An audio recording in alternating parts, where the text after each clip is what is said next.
What about us? What we think, we feel, we know, Christ. Does it always have to be about them? I mean, sure, a normal person probably would have let that go. Being a part of something special makes you special, right? But I think that I may be the voice of my generation. Hola a todos y bienvenidos a un nuevo episodio de Obsessed. No sé cuándo va a salir este episodio, pero dije, ¿sabes qué? Voy a grabar la intro ahora, así no me olvido. Me está dando el sol, esta es la hora que yo... necesito que esté nublado porque cuando está el sol me da ganas de dormir. Tengo más la garganta seca, me duele un poco la cabeza. No, we're not doing that. We're not getting sick. Además, antes de esta entrevista me arranqué la uña. Like, look at this. What? Hablando de look at this, les recomiendo, les digo dos cosas. Uno, síganme en obsess.cv en Instagram, en TikTok, tengo Letterboxd. Y hablando de YouTube y Spotify, acuérdense que en YouTube y Spotify, tienen los subtítulos completos de este episodio, que es en inglés. Las entrevistas que hago en inglés siempre las subtitulo en YouTube o en Spotify, ven el video subtitulado. Generalmente no hago los clips subtitulados, debería, pero para que las personas lo compartan, you know, and we keep the ball rolling, moving, whatever, para que llegue a más personas. Pero bueno, nada, eso es lo que quería decir acerca de stuff today. Nada, necesito cortar un toque, tomar un tafirol y reiniciar mi día. Pero no puedo. I can't. I needed to do this. Así que suena un poco bajón en la entrevista, que creo que suene bastante bien. Nada, es por eso, chicos. I'm trying my best out here. Nada, hoy la entrevista es con la directora. Voy a dejar igual donde empieza el episodio en algún lado. Hoy es con la guionista de Freaky Friday, Viernes de Locos. Si ustedes me conocen, yo quoteo esa película on the daily. Nada, o sea, realmente, my favorite movie, mi película de Disney favorita, totalmente. No hay mejor película en este mundo de Disney, al menos de que un Viernes de Locos. Yo se la mostré a mi prima Renata, y Renata hoy en día le gusta y se acuerda de cosas, y para mí es el momento en el que más orgullosa estoy yo, ever, de lo que hago y quién soy. Cuando mi prima mira un Viernes de Locos, realmente yo realizada me siento, completamente realizada y feliz. Pero nada, hablamos, ella además de ser la guionista de Freaky Friday, también escribió el libro de Legally Blonde The Musical, o sea, todo lo que es guión de Legally Blonde The Musical, Legalmente Rubia el musical, lo escribió también. Qué increíble, o sea, oh my god, you guys. Chicos, por Dios, o sea, realmente, epic stuff. ¿Viste cuando la gente es talentosa? También hablamos un poco de la Odisea, crazy stuff, habla de la Odisea en un episodio. Very timely. Esto está siendo grabado igual el 30 de julio, que para mí es el mes de la Odisea, para serles completamente sincera. Siempre quiero hablar de la Odisea. Yo quiero hablar de la Odisea, pero al mismo tiempo no sé si quiero hablar de la Odisea. Nada. No sé si este episodio va a salir la semana que viene, o sea, la primera semana de agosto o la segunda. Tengo que ver si yo grabar un episodio en el medio, para dar un corte entre las entrevistas y que tengan un episodio en el medio. No sé si lo llevo a preparar. Realmente, I'm having crazy days. Y no sé si ustedes saben, yo creo que les conté. Yo había juntado la plata, pero yo me mudé a este departamento en septiembre, ¿ok? Vuelvo, va a estar acá donde empecé la entrevista, creo, o de este lado, no sé, donde se vea mejor va a estar. Pero yo me mudé a este departamento en septiembre. Yo antes vivía en el otro departamento. Ya les dije en el episodio anterior, vale, en la entrevista anterior, yo vivía en otro departamento, anyways. Y cuando junté la plata, tipo me mudé y al otro mes me fui de viaje con mis amigas a Europa. Viajadísima. Y cuando junté la plata, cuando volví, había juntado suficiente plata para comprarme los muebles que me faltan, que es más que nada una cómoda, o sea, una cajonera para guardar la ropa, porque yo pasé de una casa de 3 placares a 2 placares, o sea, 3 puertas de placar a 2 puertas, y pasé de... no, eso. Y nada, tenía más lugar para el guardado y ahora no tengo guardado. Entonces, primero necesitaba eso. Después necesito 2 mesas de luz porque queda feo tener una sola. Realmente, I mean, nada de manifestación y eso, pero it's just not pretty, you know, to have just one. Además quiero tipo rehacer la pieza en un montón de sentidos. Tipo ponerle colores nuevos, colgar cuadros, whatever. Y una biblioteca, porque mis libros no deberían estar en el piso como están ahí, sino que deberían estar en una biblioteca. Y el 7 llegan los muebles, es decir, el viernes que viene. Así que yo no sé si ustedes van a ver, o sea, si yo grabo el próximo episodio, si yo grabo Not Suitable for Work, que ojalá sea Not Suitable for Work, ustedes no van a ver la biblioteca hasta el próximo episodio. O sea, van a ver Not Suitable for Work sin biblioteca, este episodio sin biblioteca y el próximo con. Pero bueno, chicos, I'm trying my best. Pero van a ver la biblioteca, seguramente les suba fotos. Mis libros están cansados de estar en el piso. Mis libros estuvieron igual 4 meses en una valija, no menos, 3 meses en una valija, y yo dije, mis hijos no van a vivir en una valija. Era muy triste ver la valija llena de libros con los libros ahí, así que dije, ¿sabes qué? Los bajo acá. Y nada, eso. Terminé hoy un libro de romance que se llama In Stormy Weather. Lo recomiendo, tipo, es muy parecido. Son 2 meteorólogos que chase storms, tipo, persiguen tormentas y huracanes, y eso me hizo acordar mucho a And Now Back to You, el de B.K. Borison, del Heartstrings series. Todo en inglés, pero bueno, no lo leo en español, no sé cómo se llaman en español. Me gustó, pero ahora tengo que empezar con Crescent City. Se viene Crescent City porque después se viene a acotar, chicos, a fines de octubre se viene a acotar. Nos estamos olvidando todos que va bien a acotar, y yo sé que acotar va a ser de Lane y Israel, así que nada, aparentemente tengo que leer Crescent City para entender cosas. También debería leer Throne of Glass, sí, pero no tengo tiempo de leer Throne of Glass. Además, Throne of Glass tiene un libro en el medio donde son 2 libros que tienes que leer tipo, creo que se llama In Tandem, como al mismo tiempo, tipo lees un capítulo de uno, lees un capítulo del otro. Y no tengo tiempo de esas cosas, ¿ok? Yo sé que además hay mucho world building en Throne of Glass. Ojalá no se haya escuchado toda la construcción que se debe estar escuchando ahora en el episodio, pero bueno. Anyways, este episodio en realidad no iba a pasar porque yo doy el link y yo dije, bueno, lo reservan para un montón de tiempo en adelante, y bueno, no pasó. Así que no sé qué más decir. Nada, así que voy a empezar a leer Crescent City, que es Fantasy. We're going back to Fantasy. Yo tengo Fourth Wing, tengo que leer los Juegos del Hambre, y yo creo que Crescent City y Acotar is gonna be a good intro to all of that. Ojalá Acotar esté bueno, por Dios, te lo pido, Señor Jesús. Si Acotar no está bueno, qué peligro realmente, peligra mi salud mental si Acotar no está bueno. Yo creo que va a estar bueno, pero porque, a ver, el 5 de esta Cassian son mi nuevo Claronine en esta vida. Nesta Cassian fue excelente, so I trust the process. Pero nada, estamos en agosto y todavía no sabemos el nombre del libro total. Dale, por favor. Por favor. Nada, no estoy preocupada por mi amiga Nesta. Yo quiero ver más de Nesta. De repente que Nesta es... No. No, ¿qué voy a hacer ahora sin Nesta?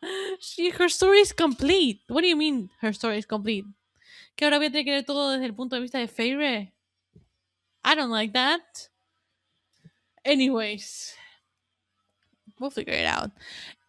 Nada, como siempre, si tienen algún request, como siempre, nunca dije esto. Si tienen algún request de episodio que quieren escuchar, me lo mandan por DM, me lo mandan por... Ahora hay mensajes en Spotify si me quieren mandar un mensaje. Please be nice. Please be very nice to me. Please be nice. Nada, ¿saben qué? Me voy a tomar un tafirol y a mirar Friends, porque I cannot take this anymore. Me preocupa demasiado cómo me siento, pero vamos a ignorarlo. Y ustedes verán si yo estoy enferma o no. Y este episodio igual, si yo llego a enfermarme, va a ser un buen buffer para que haya un episodio. Chicos, yo desde marzo no me perdí ningún episodio. Can you believe that? Not a Wednesday was missed. Yo no iba a subir el de Q&A post mundial porque yo dije ya fue. Y lo subí igual. I mean, that is consistency. Consistency for you, my dear friends. Nada, eso. I love you all. Gracias por escucharme. Ojalá les guste esta entrevista. Es una entrevista muy importante para mí porque Freaky Friday es una de mis películas favoritas. So I hope you love this. Hello, Heather. Welcome to Obsessed Podcast. Hi, thank you for having me. Thank you so much for being here. So can you give like a little bit of introduction for the people that may not know who you are? Sure. My name is Heather Hach. I am predominantly a screenwriter. I've also written for Broadway, book writer for Legally Blonde, the musical, and I'm a novelist as well. So basically, any form of writing, I'm down. That's the That's one skill great. I've got in life. That's amazing. So I always start this podcast with a question related to the topic. So what is something you're obsessed with right now? Mhm. I'm really interested in the topic of obsession. Like, if you look at a lot of my favorite movies, it actually is about the topic of obsession. Because I think obsession is such an interesting topic unto itself that it gets maligned. That, you look at Fatal Attraction, Yeah. obsession is terrible. That's the theme in my novel, The Trouble with Drowning. It's kind of a single white female for a new generation. Hmm. But it also takes a lot of obsession to do something right. It Yeah. takes a lot of obsession to be a screenwriter, to be a parent, to be a human. I mean, Yeah. I I am obsessed with dogs. I'm obsessed with the movie Jaws. I'm obsessed with keeping my sanity in this furnace of a world. Yeah. I'm sort of obsessed right now with that, Yeah. of how crazy and strange this planet is and what's happening, Yeah. and how do you stay grounded, and how do you just keep moving through, because every day I'm stunned. Yeah. Yeah, for sure. It's just yeah, it's crazy and I love what you said about you need to be like you have to be obsessed to get something right. I feel like that is also so right. Um Yeah, and and I love people that. say Yeah. obsession is such a horrible, horrible thing, and I I'm know, like, yeah. I'm obsessed with my kids, and I think that's okay. Yeah. Um, But I'm obsessed with being a good reader. yeah. That's very important to me, to be well read. Yeah. Like, that to me is part of my job, is to read every day. Yeah. I feel like since we live in a world sometimes about like black and white, obsession feels really harsh. And I had a lot of pushback when I wanted to name this podcast Obsessed because they were like, that is so intense. Like, what do you mean? No, But I mean, you I'm down know, for it. yeah, it goes with when I love something, when I love a movie like Freaky Friday, which we're gonna talk about today. I am obsessed with it. I watch it 100 times. I quote it Right. daily. Like I love the movie, and I feel like we should be more proud of being obsessed about things rather than just like sometimes. Also, like I feel like nowadays everyone is embarrassed to show how much they care for something, especially like a movie or a show. That everyone is like just so embarrassed to be their true selves when it comes to Yeah, and that. to show passion and excitement, For and sure. let's be honest, a little bit of delirium. I mean, it Yeah. doesn't have to be rational. Yeah. Um, I otherwise, what's the point? I mean, Yeah. I'm just thinking about some of my favorite movies: Election, To Die For. They're about obsession. Rear Window. Yeah. Jimmy Stewart got obsessed with what was happening, in the apartment across from him. Right. Um, it, it it's a totally underutilized word, so I'm Yeah. glad that you have a podcast named Obsession, because I'm there for it. I'm Thank down you. for obsession. Yeah, I feel like again in a world of like clean aesthetics and being too cool for school, I just know that No, blasé is yeah. blasé. Yeah, I for like sure. people who are fired up and ready to go.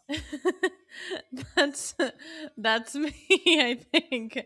Yeah. So I wanted to talk a little bit with you about how did you become a screenwriter? Was it something you always knew you wanted to do, or did you find your way into it in a different way?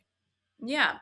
Um, like everything, it's a circuit. I can never say that word, and I love it. Yeah, circumstantial. Circuitous. Ah, circuitous. Yeah. There's so Okay. many words that I know what they mean because I read all the time, and I feel a little I should admit this as a writer, and like admitting my stupidity, but No, it's anyway. okay. Yeah, I grew up in a family that was obsessed with movies. I always say we Mhm. went to the movies, not to church. And my dad took me to Jaws when I was 4 years old, like when my Amazing. mom went out of town, and movies were the way that we spoke. It was our connectivity. It was a way that we explored new lands. It was the way that we explored different viewpoints. It to this day, I still quote movies, like obscure movies, and I think everyone knows the references and they don't. So, some of my favorite memories in life are seeing Star Wars, seeing Close Encounters of the Third Kind, of Mm. Jaws. It just, they informed who I wanted to be. So I was always obsessed with movies. Um, and always had a weird, almost autistic way of remembering dialogue. Mm. But I didn't think you could do that for a living. Like, that wasn't an option. I didn't know anyone in Hollywood other than my dad's old track partner, who I did track down when I moved out here. But I just thought that was for other people. Yeah. I grew up in Iowa and Colorado. What do I know? So I knew I was a writer. It was always, when they would assign in second grade, you'd write a 2-page story, I would write a 33-page story. Oh And I was my god. always a voracious reader. And I was also really interested in comedy. I did improv comedy for years in Denver with the troupe. So everything was headed toward this direction. But I was a journalism major because I figured, okay, that's how I can write and be paid and have a career and a job. So I worked for the New York Times Denver bureau for several years. I was a magazine editor in Colorado, and then I did improv comedy. So I was always writing. But then I went through a really awful divorce. My gem of a first husband left me in the middle of the night, which was a huge ego boost. And I it was the worst thing that ever happened to me and the best thing that ever happened to me, because it allowed me to ask, well, what do I really want to do with my life? If I can't have a great personal life, try to have a great professional life. And I realized the three things I love the most are movies, writing, and comedy. And I thought, well, if you put those together, that's called a screenwriter. And I Yeah. started writing scripts, like spec scripts of friends. And the minute I started writing those, I was like, this is what I'm supposed to be doing. I just knew Mm. it. And my life was going so crappy that I realized, well, I'll go have a crappy life somewhere else. And if it doesn't work out, what's the worst that happens? I come back. Like, that's not that horrible. So I moved and I tracked down my dad's old track partner from high school. And he got me my first job on Caroline in the City, which I was a PA. So I went from being like an associate editor of a magazine to like answering telephones, but I was thrilled. And one of the women there saw me always writing scripts. I would write like Caroline in the City spec scripts. And she said, she was a Disney Fellow winner. That's how she got placed on the show. She said, you should submit your scripts to the Disney Fellowship. So I had been taking classes, and I wrote a script based on my divorce called I Used to Be an Honor Student at the Writers Boot Camp. And so I decided, well, what should I submit? Either a TV script or my movie script. And I decided to put my movie script into the Disney Fellowship because I felt that was personal, and that was my first love, was movies. And I won. I won the Disney Fellowship. And I got to quit my stupid job at Dilbert, being a writer's assistant, and I was god awful and terrible at. And I got to be assigned a executive and a producer, and just got to focus on my writing. And through that program, I wrote a script called Not Kappa Material that was like Heather said at a sorority. And it was kind of this dark comedy, and it got a lot of attention. And Andrew Gunn, my producer, who I was assigned to, just fell in love with it and really was a champion for it. And he got me in front of Nina Jacobson, the president of Disney. She loved it. And that's how I got Freaky Friday. So that was my first assignment in Oh my Hollywood. god. And Andrew You're so Gunn just passed away from ALS Mm. last year, and even this year, Wow. just not even a few months ago. And he is the reason I have a career. He saw my voice. He championed me. When he called me and said, I just read your first act of this. And he said, this is the best thing I've read all weekend. And I'm reading professional writers, and we're going to get you working. And I remember just laying on the ground sobbing. It was one of the best phone calls I ever got in my life. That's amazing. I love your story because sometimes finding what you want to do is not that easy.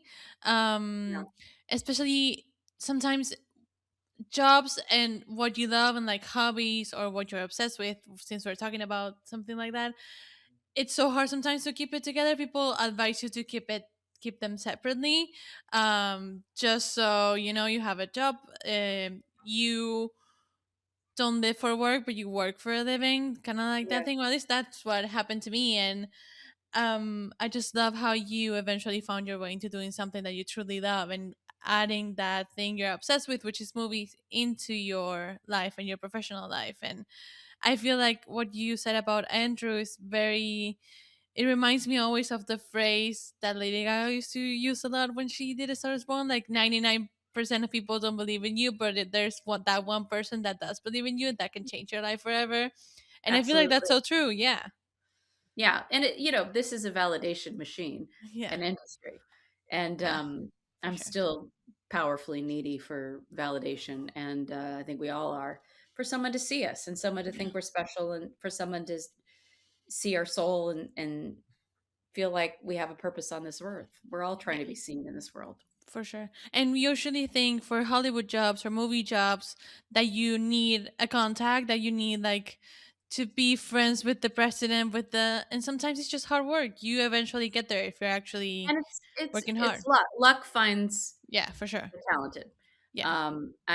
But I got lucky too. I Yeah. mean, you never know what mood someone's in when they read your script. They could have No. gotten in an argument with their spouse and Mm. they're pissed off and they read your script and take it out on your writing. You never know what is Yeah. happening in someone's life and how things can magically fall into place. Yeah. But things fell into place for me, and I just had gone through the worst thing ever Yeah. of rejection. So it was so empowering for me. Mm. Success is one of the best forms of revenge, right? Yeah. And I'm like, well, that worked out. How's it working out for you? How's that drug addiction working for you? Oh my god. I mean, success is one of the best ways of revenge. I totally agree. Mhm. But now getting into Freaky Friday, which is one of my favorite movies. Thank Everyone you. knows it's one of my favorite movies.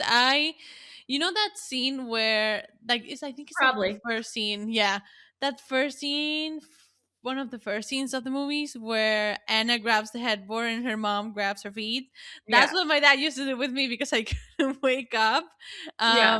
So that this movie has been ingrained in like my childhood. Everyone knows this movie. Everyone knows I quote this movie daily. I usually watch it in Spanish because I'm from Argentina, so I watched it in Oh, English the other awesome. day, and I was like, "This is crazy." It feels like a different movie, because I quote it in Spanish. So I'm just so happy to be talking with you Oh, about this that's so movie. nice. I just love being associated with things that make people happy. Hmm. I mean, that is such a gift that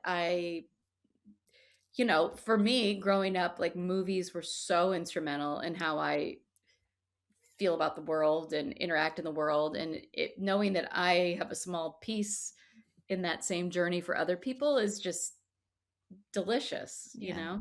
Yeah, and my favorite part also about movies that I loved as a child are, I have a cousin, she's 11 years old now. And Mhm. I show her the movies and she likes them. And then when I see her play them by herself, I'm like, oh my God. So Right? proud that I was able to pass on that thing that I loved and I was obsessed with. And she's also obsessed with now. It's like her comfort movie too, which I mean, it's amazing to see that. Yeah, I don't understand how people don't love movies. I mean, I could never. There are people who don't, and I'm like, "What are you talking about?" Like, first of all, I always say we're all storytellers, that we all tell stories in an unconscious state every night because we're Yeah. working out our lives through stories. So even if you're not creative, I'm not a storyteller, yes, you are. Every single human does tell stories to figure out the world. Yeah. And I don't do math to figure out the world. I figure out do stories at night in my mind. And I just, the movies are such a kind of almost an extension of the dream life Yeah. of what we want to happen, of what could happen, I just don't even know who I am without movies. Yeah, it's also an escape. I watch Freaky Friday. Yeah, Watch it a lot, and I always end up laughing, and I know what's gonna happen exactly. Like I know the movie front to comfort. back, but I still laugh, and it's an escape for like an hour and a half, 2 hours. Yeah. But also I love the experience of going to the cinema. I Yeah. remember like the first movie I watched as a kid was like Finding Nemo in the cinema, and I remember the feeling of seeing something on a big screen and it felt like greater than life. It felt That's so, greater than life. yeah.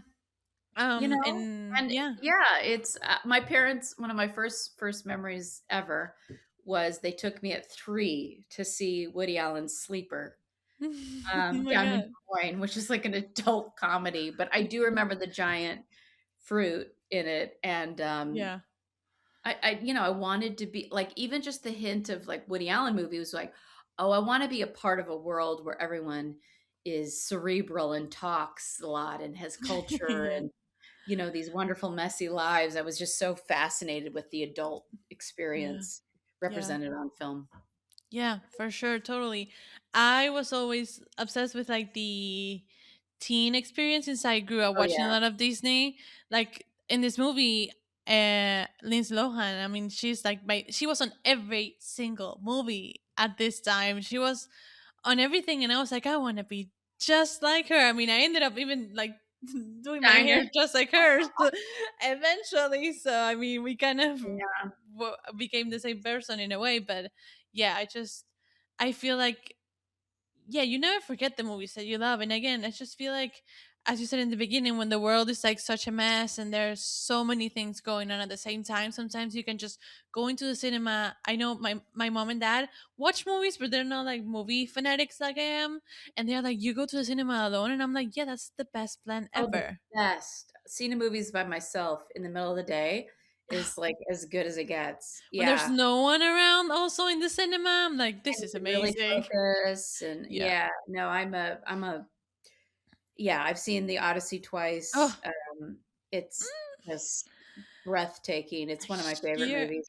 I I mean, have The so many Odyssey. favorite movies, but it's also a love letter to dogs, which I'm obsessed with. Yeah. And it's so funny. I grew up in Iowa and Colorado, and I grew up in Ames, Iowa, which is where Iowa State University is. This sounds off the subject. It's not. And I went to when I was probably 7 or 8. I went to a sleepover, birthday sleepover, and I know in retrospect that the father was probably a classics professor because he told us the Odyssey. He told us, and we were all in our sleeping bags, and he told us with the Cyclops and the sirens. And I mean, I've always been obsessed with Greek mythology. And I remember that sleepover. I can see the room, and I thought he was making it up on the spot, but I was so enraptured with that story. But it was the Odyssey. Right. And I will not, whoever that man was, it was such a formative moment in my life, and I Yeah. just The love power of storytelling. the power of storytelling. I was just so taken away and so like, the monster with one eye, and Yeah. that was so Also, like great. The Odyssey, I always say, and Nolan in general, I love him, and they have like re-released old films of him here in the IMAX that we have, which I mean, seeing Interstellar in IMAX was an amazing experience. But I always love, especially in the age of like cell phones and movies being shorter and like short attention spans and TikTok and all that, he is always there supporting like the cinema blockbusters, spending a lot of money on actually doing the thing, not using green screens and doing the I came out of the movie and I was like, this movie is epic. Like we can talk It's about the story, but it's just like an epic film that does not exist anymore, you know? Like Yeah, and they use puppets. I mean, the fact that they built a soundstage inside that cave. I mean, I what? mean, he makes giant independent movies. Yeah, for Is sure. what I mean, I just watched Memento again because I'm like, I want to see that again. Crazy. Yeah. I mean, it's just again, I don't know who I am without this touchstone Yeah. of films. Yeah, sometimes when here there are no movies being released, I am so sad because I crave that feeling of going to the cinema so much. Sometimes, usually the movies get released usually around like Academy Awards time, where they're Yeah, like that's when it gets good. a Yeah. movie a week, and you get to be there. And here they do like a movie party where the tickets are half off, so everyone is going to the movies, and people go. I feel like I don't know. I feel like sometimes people don't go to the movies because they wait for it to be on streaming services, and I'm like, what are you It's not doing? the same, but you know what? It is coming back, and I think with things Yeah, like the Odyssey, that there are the numbers are yeah, inching back. We need connectivity. We need to be in that dark room with strangers having a collective experience. We are not meant to sit on our couch and No. scroll our phones. That is not, it is not a human being in your hand. It is No. a phone. Yeah, and And also Stellan Skarsgård said this when he won a Golden Globe.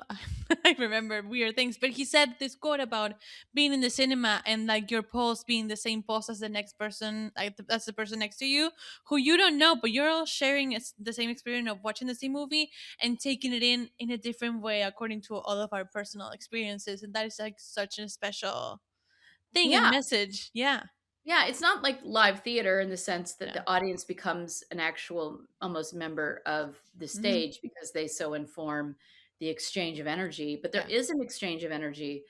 And when there's a thrilling movie in a with a thrilled crowd, it's just glorious. yeah.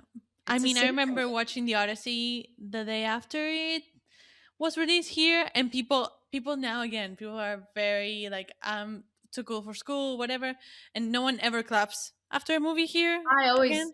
I do, even if The I'm the way, only one. I mean, the way people clapped on, I remember The Odyssey and Wicked was the other one I watched on IMAX, and people clapped like it was the theater. I was like, oh my god, I was like It's a so happy. theater. Yeah, no, Yeah. I went and saw the Odyssey with my parents and was helping them move into a nursing home, and we went and saw it in Colorado, and no one claps in Colorado. Like in California, people clap, Yeah. but I did. My I mom's mean, like, "You're clapping?" I'm like, "Hell yeah, I'm clapping." did And you just see what I another saw? two other Yeah. people start to clap, and I'm like, Yeah, I mean, you have to be the first, so everyone like gets out of that headspace. yeah. Yeah, the Odyssey was amazing. I mean, I'm trying to see when I can go see it again, just because I want that feeling back. Well, my mom bought tickets for the wrong time, so I missed the first scenes, and then I had to go to the No. bathroom so bad I missed the whole Hades sequence, so I'm like, "I need to go see it again." So I saw it, and I made sure I had a, clear bladder and I could, Yeah, not move. So, and I'll go see it again. Like, I Hades cried sequence, again. I mean, the whole thing, it's the whole just thing. Yeah, God bless. yeah. I mean, God bless Christopher Nolan. Thank you so much And for Matt it. Damon. Yeah, So Matt Damon. one of the reasons I'm moved, by the way, this is a good story about Matt Damon. I just feel like we should be friends. Um, I feel this way about a lot of people. Um, I was watching Good Will Hunting in Denver, and I was sort of toying with should I move Yeah, to become a screenwriter. And literally during Good Will Hunting in the "How About Them Apples" scene, I yeah. just said, "This is what words do. This is what I love the most." Like all the hairs in my body were just, and I said, "I'm moving." So I made a decision based on in the middle of Good Will Hunting that this is Nice. it. I'm I moving. mean, you should tell him that he If should I ever know meet this. him, I'd love to tell him. But now going back to Yeah. Freaky Friday, which is the movie we are talking about today. How did you first get attached to this adaptation? For anyone that doesn't know, Freaky Friday is actually an adaptation, which not a lot of people know this. So were you a fan of the original book, or did you were first approached and then that's how you learned about the book? I read the book, and it again come from a movie family. So when it came out in 1976 or whatever it was, Yeah. we went down to Des Moines in Iowa Hmm. to see Freaky Friday. I remember the day because my dad spontaneously got me monkeys that were hugging each other like stuffed monkeys, Hmm. and he never got me, and I got to hold them watching Freaky Friday, and I didn't like it. Oh my god, I crazy! didn't love it. No, I mean, I was even a bit of a snob back then. It was fine. It did I not mean, like I haven't watched that old version, so I really can't say anything about it. it's just not great. And it's like it's crazy to do the laundry, and the Volkswagen Beetle gets cut in half, and it's wacky, and it just wasn't my favorite. Yeah. So, but that helped me approach it. It would be impossible to rewrite or revisit a movie that I was obsessed with and thought was Yeah, perfect. Like I'm not going to for do sure. that. So I felt like there was such an opportunity, and women's roles had changed so much. The mother Yeah. in the first one, again, it was crazy that she got to do the laundry and didn't know how to do the laundry. Mm. So there was a real opportunity there, to comment on the changes that had happened for women. So there was a need for it, I thought. and an opportunity. And really, they approached me about it. Princess Diaries had done so well. Yeah. Because of Princess Diaries, Freaky Friday got made. Really? Oh my I mean, god. because it did so well, they wanted more content like that and for that audience. So again, Andrew Gunn loved my writing. He wanted to get me hired. Nina Jacobson also loved my writing, the president of Disney. And they were like, how about she writes Freaky Friday? And I was sort of, okay. I mean, that's amazing. Princess Diary, I remember renting the VHS for Princess Diary, which is crazy. I say VHS and like half the people don't know what I'm talking about. I'm like, that what do you mean? Oh yeah, the big old clunkers, yeah. Yeah, like going back to renting those and then having to like give them back, not buying Yeah, them. remind them. Yeah. Yep. Which Good is old crazy. days. Yeah. So how much freedom did you have to update the story for like a 2003, 2004 audience? Yeah, no, I mean there was a lot to update. I mean, I Yeah. obviously I wanted the mother to work Yeah. and making her the therapist was just such a interesting insight, especially if she felt she understood, kids. Like I had a whole storyline that I really loved, that she was actually the therapist to Stacey Hinkhouse, Oh my god. who, Yeah. who had battled some eating disorders. Mm. So I thought it was interesting to show that Stacey Hinkhouse had more going on, and that Yeah, then she what she had looks like. struggled when she just looked like such a cartoonish, horrible person. Yeah. And Dawn Hinkhouse was the most popular girl in my junior high, so that's Mm. fine. So that didn't make it, and I was sad about that because I thought that was interesting. But I love the idea that the mother thought she knew everything and she didn't. Yeah. Yeah. I feel it's crazy. I talked also with the screenwriter for Cinderella Story and a bunch of things that were more, I don't know if I want to say real, but a bit more harsh. No, not harsh, but Which more movie? raw. Which movie? A Cinderella Story, the Hilary Duff movie with Chad Oh, McMurray.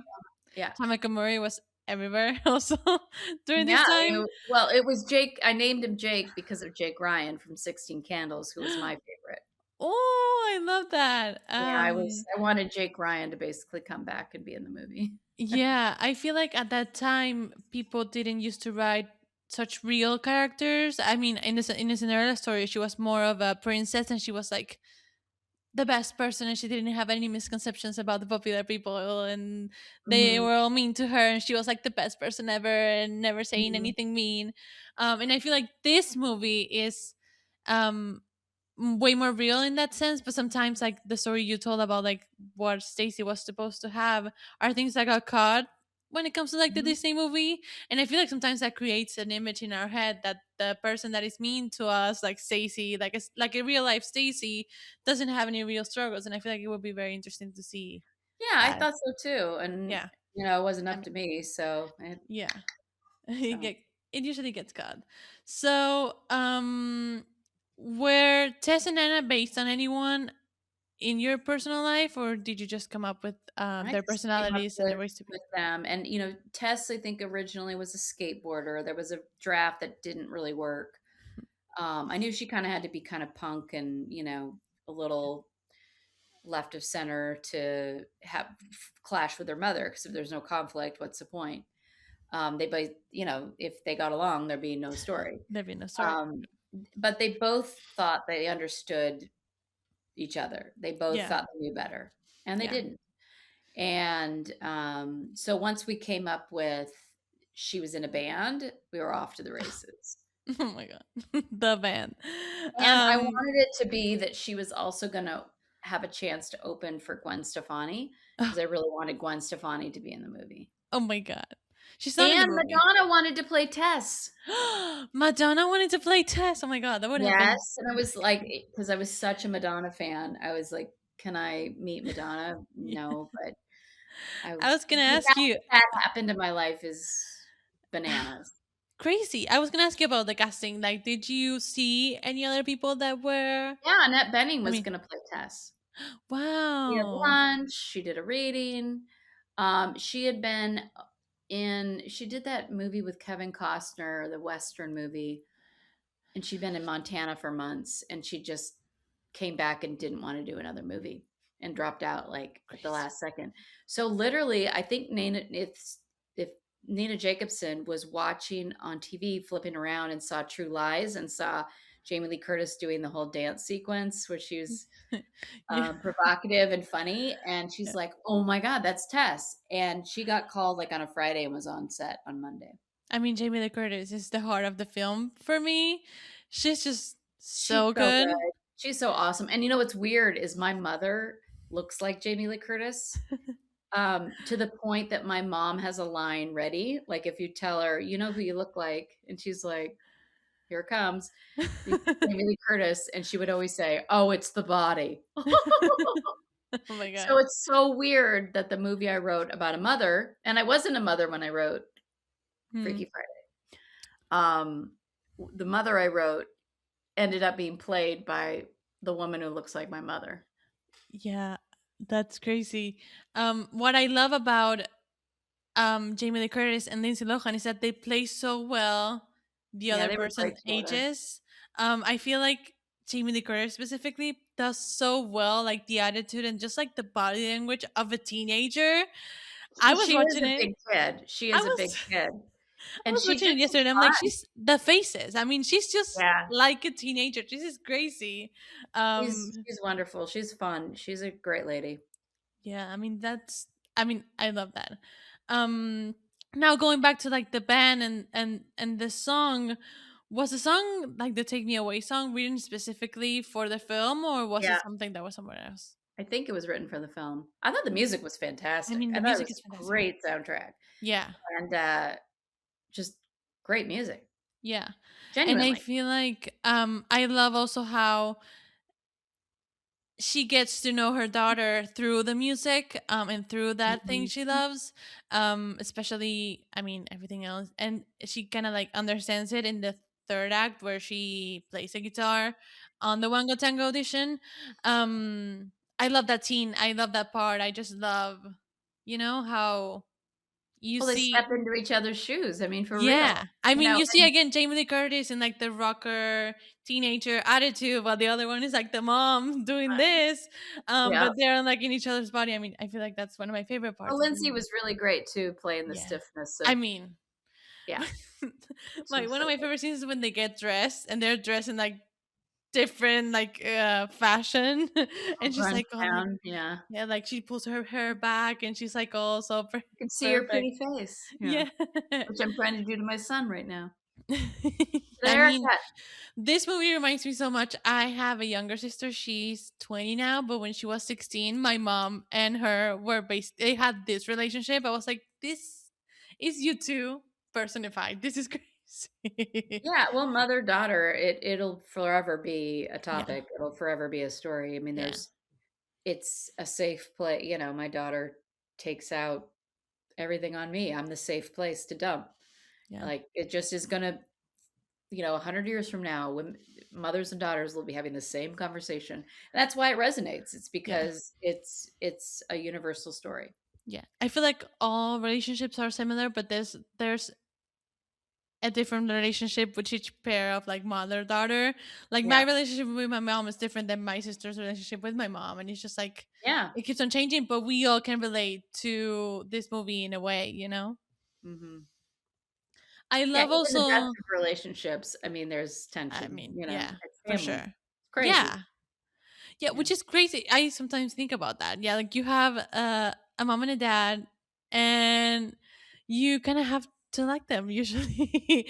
But it's weird to get also when you're 15, 16 is such a weird age to understand yourself, to communicate to others how you understand yourself is also so difficult. That's why I love the always the "you're ruining my life" scene, where she's always like "you're ruining my life," which is so intense because when you're a teenager, everything feels like it's the last like thing in the world, and it's like the end of the world if you don't get to do it. Yeah. Um, Yeah. which I love from this movie. But one of my favorite parts is when they read Fortune the fortune cookie. cookie, Mhm. and they say, then selfless love will change you back. How did you come up with that phrase? Was that on the script? Was that something that came from outside? I think if memory serves, it's been a while. I think that was Leslie Dixon came up with that. I mean, we Mm, had a version of it, yeah, but I think the actual phrasing she did right. yeah, But we always had it as a Chinese restaurant, and the fortune cookie, which I got criticized a lot by being racist, and I'm like, I didn't mean to be racist. I It's a mean, fortune cookie. Calm yeah. down. Yeah.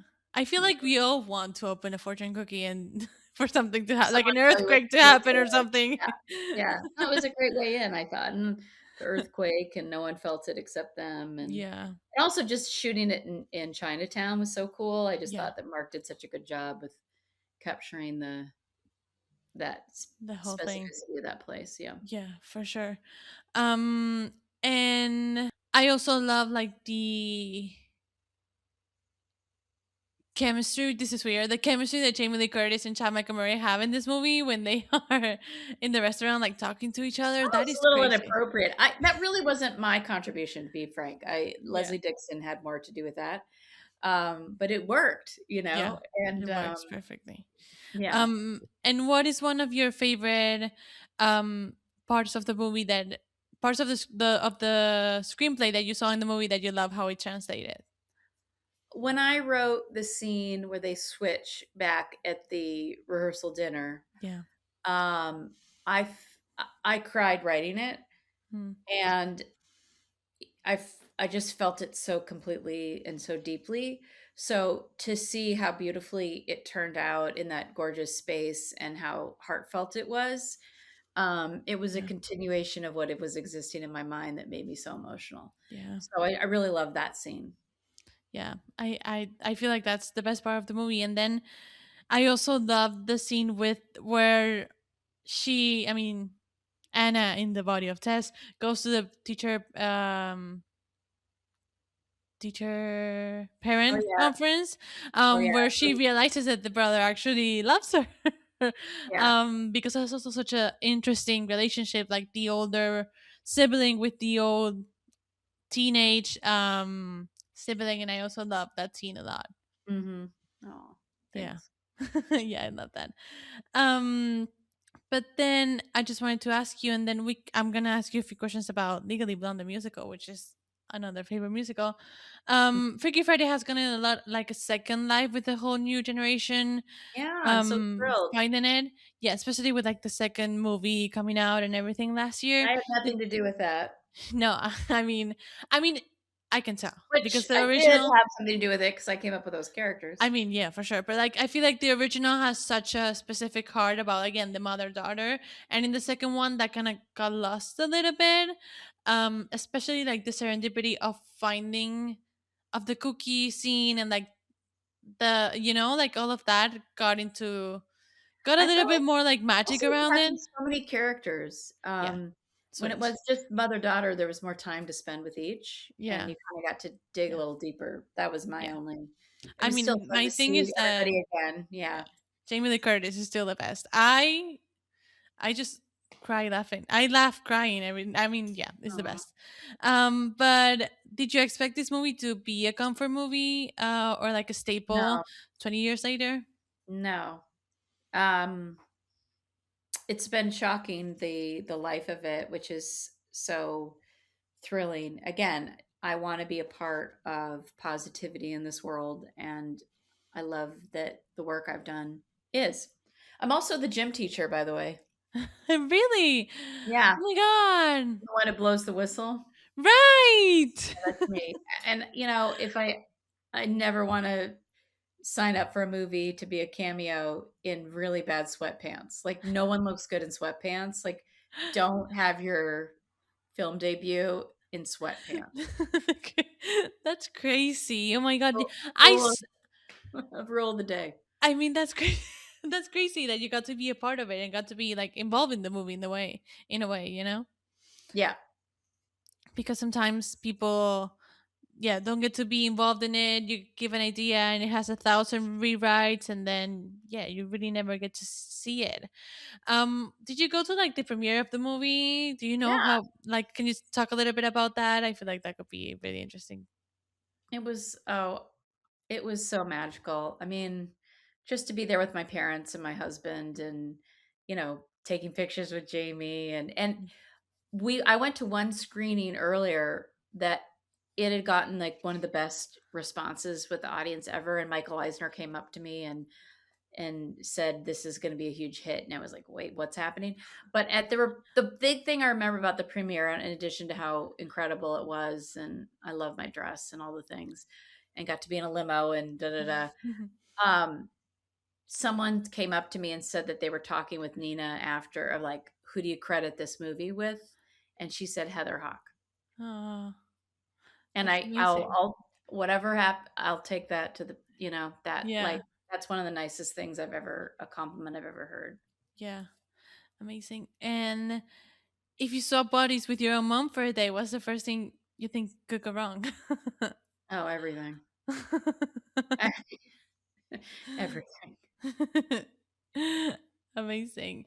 And then you wrote the book for Legally Blonde the musical, which again, another classic. And Big, because I got that job because they saw Freaky Friday, the producers, ooh, and they were looking for a book writer and they really wanted to hire a woman. And so they saw the voice in Freaky Friday and thought it might be a good match. So I have Freaky Friday to thank for Legally Blonde. oh my god, crazy.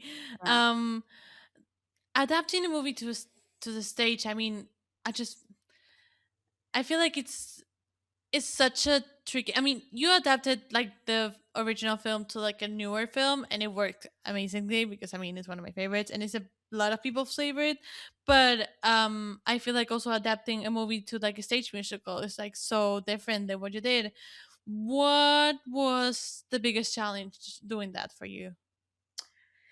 Um, yeah, I love doing adaptations. That's kind of my sweet spot as a Which writer. are really hard, as a reader Yeah, myself. for me it's Adaptations always, are, I love taking existing material and making it my own and yeah. putting my stamp on it. Maybe I'm intellectually lazy and have a lot of it laid out No, already. I feel like it's very. I mean, as a reader It's a myself, I don't skill. I know. don't know why it translates to me, but As a reader myself, I feel like it's so special. Someone has to do that job, and everyone is really. I mean, now they're not scared anymore with hidden rivalry of campus and everything. But a while back, people were scared to do the books that people love because, I mean, you may get really criticized. People might love it or they might not. well, that's the hard part. When you're dealing with a Yeah, beloved character like Elle Woods, I mean, a beloved storyline, you want to honor the magic of the original. yeah, You want to have the iconic moments. You want to do justice to the original story, but you also have to reinvent it to make it new, because what's the point? yeah, So how do you keep, the real challenge was, how do you keep the spirit of the original while still reinventing yeah, and elevating it to this form? It was really, and if you kept it mostly on keeping the character of Elle the same and really focusing on her steadiness and her truth, that was what led the way. She was, you know, the the golden light that we followed. yeah.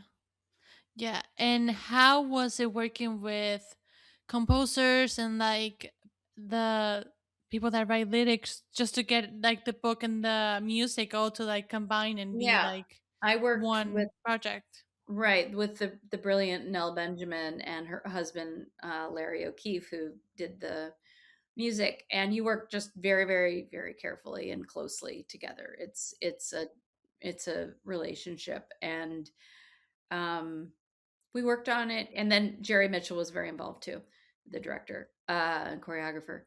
But we worked on it for 4 years Wow. from getting hired to it opening, and that's really fast for Broadway. Hmm. Um, so, some of my stuff would end up in lyrics, and some of Hmm. I would, it's this total flow Yeah. in between. But I mean, she's a genius, Yeah. point blank. And I mean, the musical became a classic. I feel like that is one of the It most. stood up. And again, Yeah. it's like Freaky Friday in the sense that it Yeah. is a joy machine. Yeah. It is. I'm so proud of Legally Blonde. I love Legally Blonde. I so relate to the character of Elle Woods of being an underrated, um, undervalued blonde who everyone has these assumptions about. I just love that character, and I get her. Yeah, totally. And now two closers to end the episode on, so I don't keep you on any longer and I don't take more of your time. Hmm. One would be from Freaky Friday. Whose character do you relate to the most and why? Interesting. You know, it. I don't think there's one that I relate to more because I still feel like a teenage girl. I still cannot Mm. believe that I'm the age I am. In the way that I still want to listen to like 80s alternative rock, which is what I listened to when I was a teenager. Um, I'm still a teenager and I'm a mother. So I relate to Both. really misunderstood of Tess, of trying so hard and still Mm. being, but I also both. Yeah. Yeah, I I love I that. would love to say it's all Tess. It's not. I'm stunned I'm a parent at all. I'm like, I asked my kids, I'm like, do you guys think I'm like an adult? They're like, yeah. Like, you'll see. No one's You'll see actually. one day. You'll see. We're all just fumbling around. Yeah. I mean, I always say my parents are parents for the first time, so they are Oh learning yeah, with like, oh, me. you're people. You were like this whole life before I showed up. Yeah. Wow, who knew? Yeah. And last one, if Elle Woods and Anna Coleman swap lives for a day, what do you think? Who do you Oh think would have a harder time adjusting, and why? I think that Anna would have a harder time adjusting to being Elle because Elle goes with the flow, Yeah. and I think Anna's like more structured and more like what and more I think she would pass out when she would see her whole like pink closet. I mean, she would be like, would no. be like revolted and dismissive, whereas Elle would be like, awesome, now I get to be a rock star. Yeah, for sure. I What a love that one. wonderful twist of I yeah. mean, yeah. She's positive. That's what we love about her. Yeah. She loves everyone. She sees the best in everyone. I mean, I'm better for being with Elle for Mm. she's she made me a better person. Yeah. I feel like watching Elle was such they brought brought to like the 2000s film a very complicated but beautiful and loving character, which is Elle, um, who accomplished something more than just getting a boyfriend, which was kind of hard in those kinds of movies in that kind of year. And it's another classic I go back to watch all the time. I mean, And yeah, and Amanda Brown is one of my dearest friends, and she wrote the book, and she is Elle Woods. She mm, went to Stanford Law School and was mm, mocked when she was like reading a bride's magazine because she was engaged. Um, and she is that lovely lady. I love that. Yeah. I I'm love. so grateful for Amanda Brown Yeah. for creating the character of Elle Woods. It is her. Amazing. Amazing. Well, Heather, thank you so much for joining me today. Do you want to let people know where they can find you, like your socials or and website, Yeah, things like that? I'm only on Instagram. I'm not really with it, as the kids would say, or they don't say at all.